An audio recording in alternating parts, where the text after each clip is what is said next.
വസു ജാനിയെ കെട്ടിപ്പിടിച്ച് അവളുടെ നെറുകയിൽ മുത്തി. മഹി അവളെ ചേർത്ത് പിടിച്ച് അയാളുടെ സന്തോഷം അറിയിച്ചു. ദാ ഒക്കെ നിനക്കുള്ളതാണ്. കൊണ്ടുവന്ന സാധനങ്ങളെല്ലാം മഹി അവളെ ഏൽപ്പിച്ചു. എന്റെ അച്ഛേ, ഇതുപോലെ ഒരു ബേക്കറി മുഴുവൻ വാങ്ങിയിട്ടാണ് ഇവർ വന്നത്. അതും പോരാഞ്ഞ് നിങ്ങളുടെ മരുമോനും. ജാനി നിസ്സഹായതയോടെ പറഞ്ഞു. അതൊന്നും ഞങ്ങൾക്കറിയണ്ട, എല്ലാം കഴിച്ചോണം അല്ലേ ചന്ദ്ര? മഹി ചന്ദ്രനോട് ചോദിച്ചു. ആന്നേ, അല്ല ജെനിയോട് പറഞ്ഞിട്ടില്ലേ? ചന്ദ്രൻ ചോദിച്ചു. ഇല്ല, അവൾക്ക് സർപ്രൈസ് ആയിക്കോട്ടെ എന്ന് കരുതി.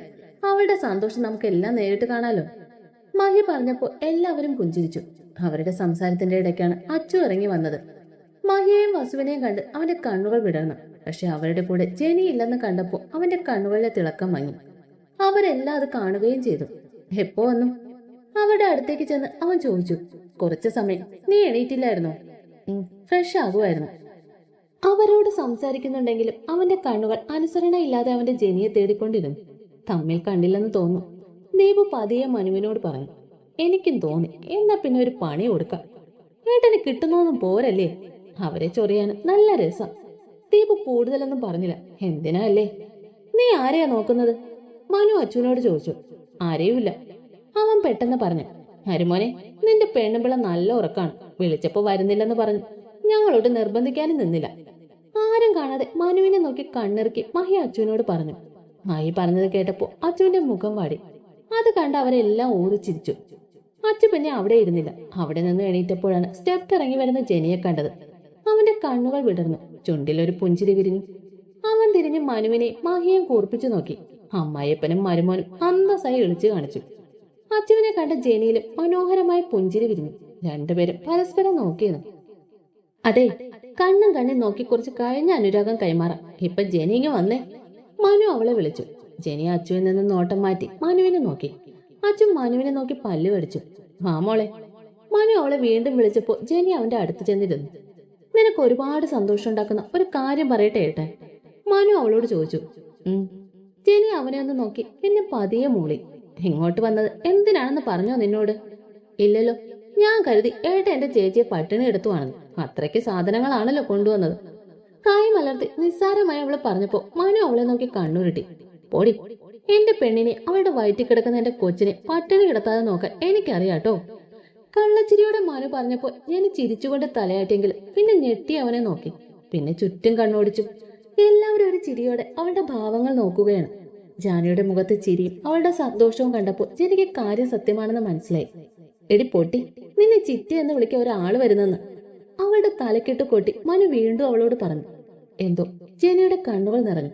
അവളുടെ മനസ്സിലേക്ക് ആദ്യം ഓടിയെത്തത് അവളെ ജെനിയേച്ചി എന്ന് വിളിച്ച് ഓടി വരുന്ന അവളുടെ കിങ്ങിണിയുടെ മുഖമായിരുന്നു.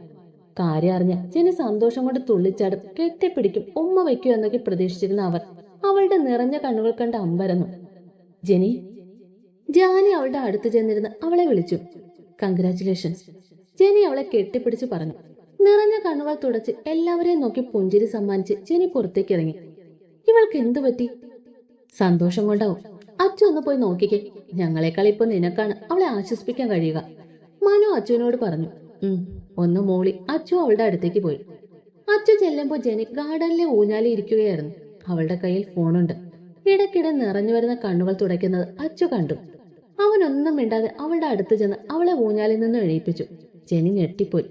അവളുടെ ഞെട്ടലൊന്നും ശ്രദ്ധിക്കാതെ ഊഞ്ഞാലിൽ അവയിരുന്നു. അവളെയും വലിച്ച് മടിയിലിരുത്തി. അവളുടെ കണ്ണുകൾ അവൻ തുടച്ചു കൊടുത്തു. എന്തിനാ ഈ കണ്ണ് നിറഞ്ഞത്? നിറഞ്ഞു തുളുമ്പിയ അവളുടെ കണ്ണിൽ നിന്ന് അവന്റെ ചുണ്ടുകൾ കൊണ്ട് കണ്ണുനീർ ഒപ്പിയെടുത്ത് അവൻ ചോദിച്ചു. കിങ്ങിണി. കിങ്ങിണി ഓർമ്മ വന്നു. പതിഞ്ഞ ശബ്ദത്തിൽ അവൾ പറഞ്ഞു. അച്ചു അവളെ അവന്റെ നെഞ്ചോട് ചേർത്ത് പിടിച്ചു. ചേച്ചിയുടെ വയറ്റിൽ എന്റെ കിങ്ങിണിയായിരുന്നെങ്കിലെന്ന് ഞാൻ ആഗ്രഹിച്ചു പോകുന്നു അച്ചുവേട്ടാ. എന്റെ സ്വാർത്ഥതയാണോ അത്? എനിക്കറിയില്ല. കണ്ടു കൊതി തീർന്നില്ല. അപ്പോഴേക്കും അവളെ അങ്ങ്. അവന്റെ നെഞ്ചിൽ മുഖം പൂഴ്ത്തി അവൾ പറഞ്ഞു. അച്ചു അവളുടെ മുടി തലോടിക്കൊണ്ടിരുന്നു. നിന്റെ സ്വാർത്ഥതയല്ല, നിനക്ക് അവളോടുള്ള സ്നേഹം കൊണ്ടല്ലേ നീ ആഗ്രഹിക്കുന്നത്. ഏട്ടനും ഏട്ടത്തിക്കും പെൺകുട്ടിയാണെങ്കിൽ നമുക്ക് അവളെ കിങ്ങിണി എന്ന് വിളിക്കാം. അവളുടെ നെറ്റിയിൽ ചുണ്ടു ചേർത്ത് അവൻ പറഞ്ഞു. ജെനി ഒന്നും പറയാതെ അവനെ പറ്റിച്ചേർന്നിരുന്നു. ജെനി. കുറച്ചു നേരത്തെ നിശബ്ദതയ്ക്ക് ശേഷം അച്ചു അവളെ വിളിച്ചു. അവന്റെ നെഞ്ചിൽ മുഖമുരസി അവളൊന്ന് മൂളി. സങ്കടം മാറിയോ? എത്രത്തോളം സന്തോഷം തോന്നുന്നുണ്ട് ഇപ്പോ? ഒരുപാട്. അവന്റെ കഴുത്തിലേക്ക് മുഖം പൂഴ്ത്തി അവൾ പറഞ്ഞു. അവളുടെ നിശ്വാസം അവന്റെ കഴുത്തിൽ പതിഞ്ഞപ്പോൾ അവളിലുള്ള അവന്റെ പിടിമുറുകി. കൺട്രോൾ കളയാതെ പെണ്ണെ, അച്ചു പതിയെ അവളുടെ കാതിൽ പറഞ്ഞു. ജെനി പുഞ്ചിരിച്ചുകൊണ്ട് അവനെ നോക്കി. ഇങ്ങനെ നോക്കല്ലേ ജെനി, കല്യാണത്തിന് മുമ്പ് തന്നെ ഞാൻ ഫസ്റ്റ് നൈറ്റ് നടത്തും. അവൻ കണ്ണിറുക്കി അവളോട് പറഞ്ഞു. ചിപ്പോടെ തെമ്മാടി. അവനിൽ നിന്നും അവൾ എണീറ്റ് മാറി. കല്യാണം കഴിഞ്ഞിട്ട് മോൾക്ക് ഞാൻ എന്റെ തെമ്മാടിത്തരം കാണിച്ചു തരാട്ടോ, അപ്പൊ മോള് താങ്ങില്ലെന്ന് പറയരുത്. അവളെ നോക്കി മീശ പിടിച്ച് കണ്ണിറുക്കി അവൻ പറഞ്ഞു. നിന്റെ എല്ലാ തെമ്മാടിത്തരവും ഞാൻ താങ്ങും ചെക്ക. അവന്റെ അരയിലൂടെ ചുറ്റിപ്പിടിച്ച് അവന്റെ നെഞ്ചിൽ തലചായ്ച്ച് അവൾ പറഞ്ഞു. കാത്തിരിക്കാൻ വയ്യ പെണ്ണെ, എനിക്ക് എന്നെ തന്നെ നഷ്ടപ്പെട്ടുകൊണ്ടിരിക്കുന്നു. നിന്റെ പ്രണയത്തിൽ നിന്റേത് മാത്രമായി നിന്നിൽ അലിഞ്ഞു ചേരണം എനിക്ക്. നീ എന്ന പേമാരെ നനഞ്ഞു കുതിർന്ന് നിന്റെ നെഞ്ചോട് ഒട്ടിക്കിടക്കണം എനിക്ക്. നിന്റേത് മാത്രമാകുന്ന ആ ദിവസത്തിന് കാത്തിരിപ്പാണ് ഞാൻ. പതിഞ്ഞ സ്വരത്തിൽ ആദരമായി അവൾ പറഞ്ഞപ്പോൾ അവനിൽ ഒരു പുഞ്ചിരി വിരിഞ്ഞു. ആ പുഞ്ചിരി പതിയെ അവളിലേക്കും പടർന്നപ്പോൾ അവന്റെ അതരങ്ങൾ കൊണ്ട് അവൻ അവളുടെ പുഞ്ചിരിയെ അവനിലേക്ക് പകുത്തെടുത്തു. ഉമിനീരിനൊപ്പം ചോരയുടെ രുചി കൂടി കലർന്നപ്പോൾ അവൻ അവളുടെ അതരങ്ങളെ മോചിപ്പിച്ചു. കിതച്ചുകൊണ്ട് അവനെ നോക്കുന്ന അവളുടെ ചുണ്ടിൽ പൊടിഞ്ഞ രക്തത്തെ അവന്റെ നാവ് കൊണ്ട് അവൻ ഒപ്പിയെടുത്തു. കിതപ്പടങ്ങുന്നത് വരെ അവളെയും പൊതിഞ്ഞു പിടിച്ച് അവൻ നിന്നു. പോവാം. കിതപ്പടങ്ങിയപ്പോ അവൻ അവളോട് ചോദിച്ചു. രണ്ടുപേരും അകത്തേക്ക് പോയി. അകത്ത് കയറിയ ജെനി അവളുടെ ചേച്ചിയുടെ അടുത്തുനിന്ന് മാറിയില്ല. എടി, അവളെ ഒന്ന് വെറുതെ വിട്, എന്റെ കുഞ്ഞിന് ശ്വാസം മുട്ടും. മനു അവളെ കളിയാക്കി. ഇതെന്റെ ചേച്ചി, എന്റെ മാവയാണ് അല്ലേ ചേച്ചി? ജാനിയെ ചുറ്റിപ്പിടിച്ച് ജെനി പറഞ്ഞു. ജാനി ചിരിച്ചുകൊണ്ട് അവളെ ചേർത്ത് പിടിച്ചു. അവൾ വീണ്ടും ഒരു കൈകൊണ്ട് ചേച്ചിയെ ചുറ്റിപ്പിടിച്ചു. മറുകൈ ചേച്ചിയുടെ വയറിൽ വെച്ച് അവളുടെ വാവയോട് സംസാരിച്ചിരുന്നു. കൊച്ചു കുഞ്ഞിനെ പോലെ കൗതുകത്തോടെ വാവയോട് സംസാരിക്കുന്ന അവളെ എല്ലാവരും സന്തോഷത്തോടെ നോക്കിയിരുന്നു. എടി ജെനി, നീ വരുന്നുണ്ടോ? വസുമോ രാവിലെ തന്നെ കലിപ്പാണല്ലോ. ഞാൻ എന്തിനാ അമ്മ, നിങ്ങൾ പോയാ പോരെ? ചാടിത്തുള്ളി ജെനി പുറത്തേക്ക് വന്നു. ഒറ്റ വീക്ക് വെച്ച് തരിഞ്ഞ്. നിന്റെ എല്ലടി കല്യാണം, നിനക്കുള്ള ഡ്രസ്സ് എടുക്കാൻ നീ തന്നെ വരണ്ടേ? കോൾഡ് എടുക്കാൻ നീ വേണ്ടേ? അപ്പുറത്തെ ശാന്ത ചേച്ചിയുടെ മോളെ കൊണ്ടുപോകാൻ പറ്റുമോ? ഡ്രസ്സ് എടുക്കലൊക്കെ മടുപ്പാണമ്മ. എന്നാ നീ ഇവിടെ ഇരുന്നു, കല്യാണത്തിന് അച്ഛനെ കൊണ്ട് വേറെ കെട്ടിക്കാം. അതൊക്കെ ബുദ്ധിമുട്ടല്ലേ? വേറെ പെണ്ണ് തിരയണം, അച്ചുവേട്ടന് ഇഷ്ടപ്പെടണം, ജാതകം നോക്കണം, ഒരുപാട് പണിയില്ലേ? നീ ബുദ്ധിമുട്ടണ്ട, ഞങ്ങൾ ബുദ്ധിമുട്ടിക്കോളാം. പൊന്നുമോൾ ഇവിടെ ഇരുന്നു. ഓ വേണ്ട, ഞാൻ വരാം. പോയി റെഡിയായി വാ, അവരൊക്കെ എത്തിയിട്ടുണ്ടാവും. അമ്മ വീണ്ടും കലിപ്പിട്ടപ്പോ ജെനി റെഡിയായി വന്നു. കല്യാണത്തിന് ഡ്രസ്സ് എടുക്കാൻ അവരെല്ലാവരും പോയി. ഒരുപാട് നേരമായോ വന്നിട്ട്? കടയുടെ മുമ്പിൽ അവരെ കാത്തു നിൽക്കുന്ന ചന്ദ്രനോട് മഹി ചോദിച്ചു. ഇല്ല, എത്തിയേ ഉള്ളൂ. ജെനി അച്ചുവിനെ നോക്കി. അവളുടെ മുഖം കണ്ടപ്പോ അവൻ എന്താണെന്ന് കണ്ണുകൾ കൊണ്ട് ചോദിച്ചു. അവൾ ഒന്നുമില്ലെന്ന് ചുമൽ കൂച്ചി. എന്നാ അകത്തേക്ക് കയറാം, സീത പറഞ്ഞു. വസുവും സീതയും മുന്നിൽ എന്തോ സംസാരിച്ചു കയറി. അവരുടെ പിറകെ അച്ഛന്മാര് ജാനയെ ചേർത്ത് പിടിച്ച് മനുവും കയറി. എന്താടി നിന്റെ മുഖം കടന്ന കുത്തിയ പോലെ? കടയിലേക്ക് കയറുമ്പോ അച്ചു ജെനിയോട് ചോദിച്ചു. അമ്മ വഴക്കു പറഞ്ഞു. ചുണ്ടു പിളർത്തി അവൾ പറഞ്ഞു. ആദ്യമായിട്ടൊന്നും അല്ലല്ലോ, പോട്ടെ. ഇന്ന് എന്തായിരുന്നു കാരണം? ഡ്രസ് എടുക്കാൻ വരുന്നില്ലെന്ന് പറഞ്ഞു, അതിനാണ്. ജെനി പറഞ്ഞപ്പോ അച്ചു അവളെ ഒന്ന് നോക്കി.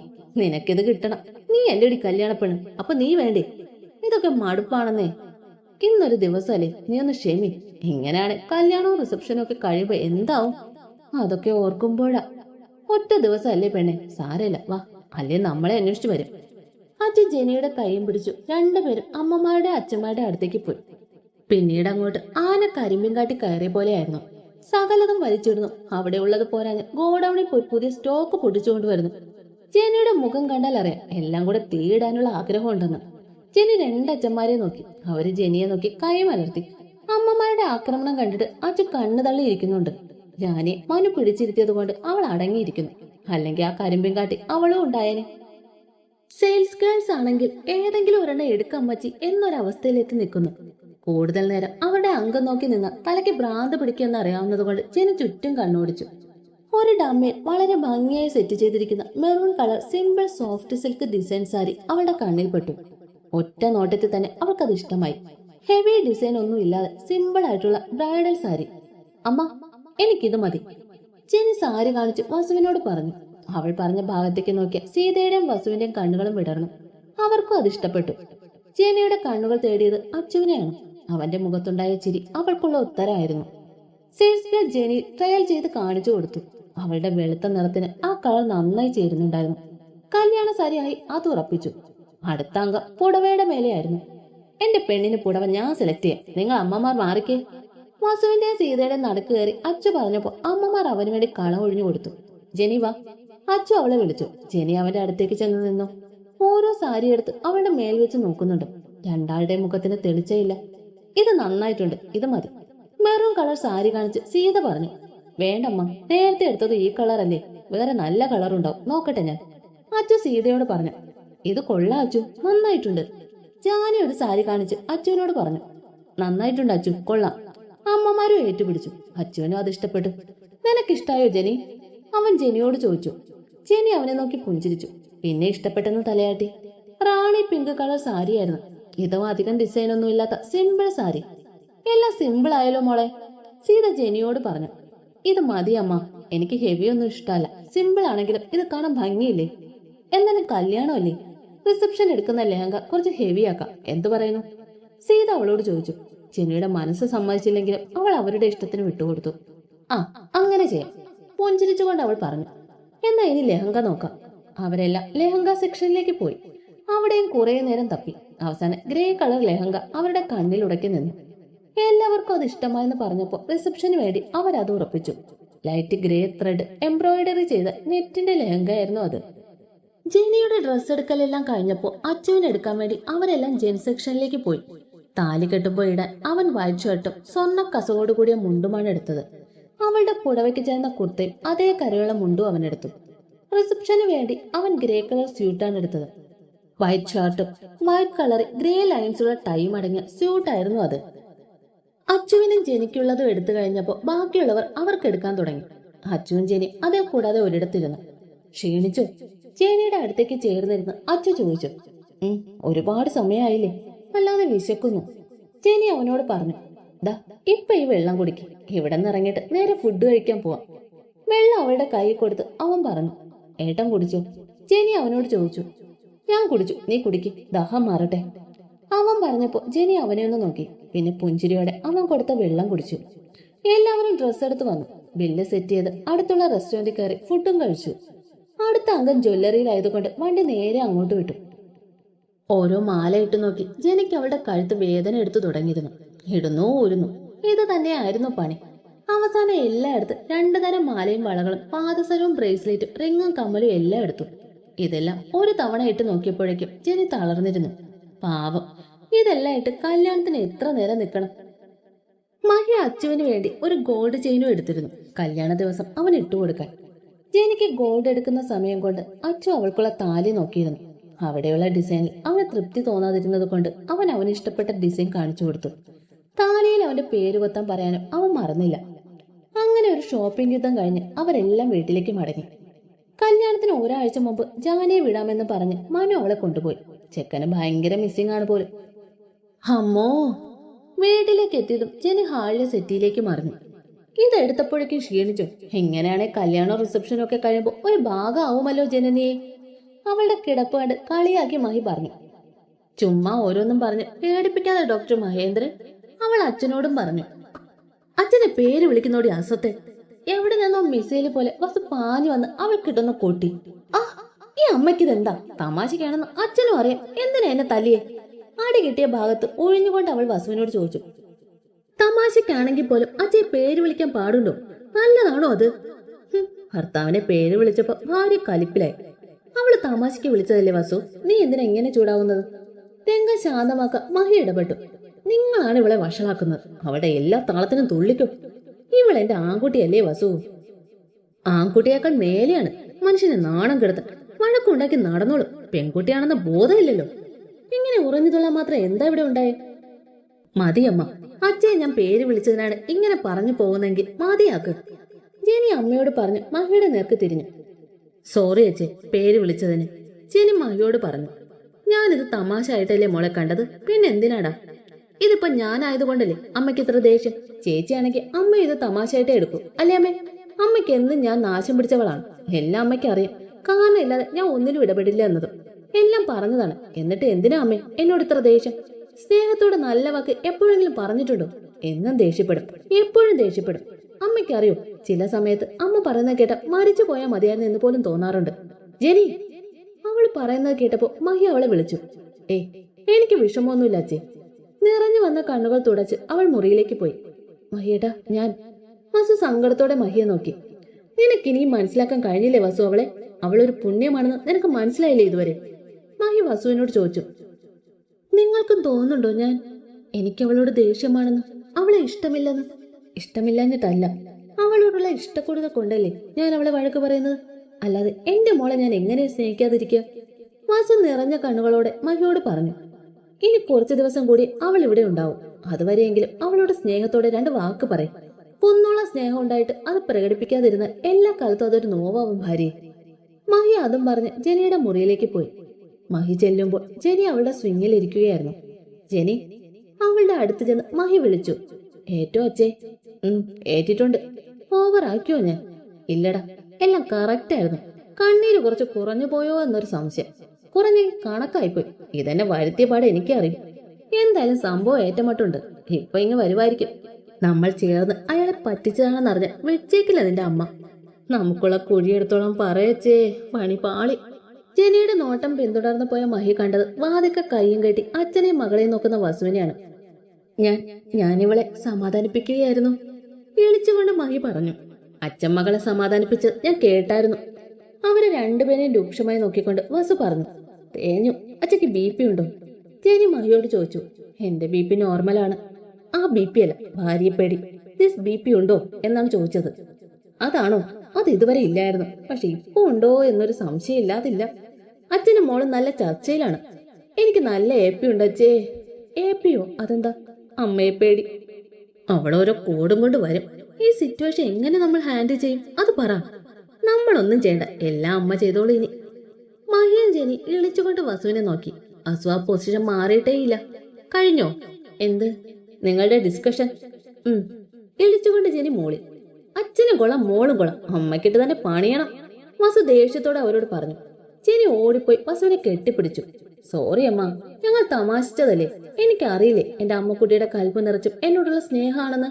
ഞാൻ ചുമ്മാ ഷോ കാണിച്ചതല്ലേ. അമ്മയുടെ വഴക്ക് കേൾക്കുന്നത് എനിക്ക് ഇഷ്ടമാണെന്നേ. എനിക്കറിയില്ലേ എന്നോടുള്ള ഇഷ്ടം കൊണ്ടാണ് വഴക്ക് പറയുന്നതെന്ന്. എന്റെ അമ്മക്കുട്ടിക്ക് വഴക്ക് കേട്ടില്ലെങ്കിൽ എനിക്കൊരു സമാധാനം ഇല്ലെന്നേ. ജെനി അമ്മയുടെ കവളി പിടിച്ചു വലിച്ചുകൊണ്ട് പറഞ്ഞു. അവളുടെ പറച്ചി കേട്ടപ്പോ വസുവിന് ചിരി വന്നെങ്കിലും അത് മറച്ചു പിടിച്ചു. പ്ലീസ് അമ്മ, പിണങ്ങല്ലേ. ഞാൻ കുറച്ചു ദിവസം കഴിഞ്ഞ് അങ്ങ് പോവും. പിന്നെ അമ്മയ്ക്ക് വഴക്ക് പറയാനും തല്ലു പിടിക്കാനും ആളുണ്ടാവില്ല. അതുകൊണ്ട് ഇപ്പൊ പിണക്കം മാറ്റിയ ഞാൻ പോകുന്നവരെ നമുക്ക് തല്ലു പിടിക്കാം. പിണക്കം മാറ്റമ്മ. അമ്മയുടെ ജെനിയല്ലേ, പ്ലീസ്. വസുവിനെ കവളി ചുംബിച്ചുകൊണ്ട് അവൾ പറഞ്ഞു. അവളുടെ ഒറ്റ ചുംബനം മതിയായിരുന്നു ആ അമ്മയുടെ പിണക്കം മാറാൻ. തൽക്കാലം ക്ഷമിച്ചിരിക്കുന്നു. ഇനി ഇത് ആവർത്തിക്കരുത്, കേട്ടല്ലോ, വസു അവളോട് പറഞ്ഞു. Yes your honour. വസു അവളെ തല്ലാൻ കയ്യോങ്ങി. ജെനി ചിരിച്ചുകൊണ്ട് അമ്മയെ കെട്ടിപ്പിടിച്ചു. വസുവും ചിരിച്ചുകൊണ്ട് അവളെ ചേർത്ത് പിടിച്ചു. മഹി അവരുടെ ചിരി പങ്കുചേർന്നു. സന്തോഷത്തോടെയുള്ള ആ ദിവസവും കടന്നുപോയി.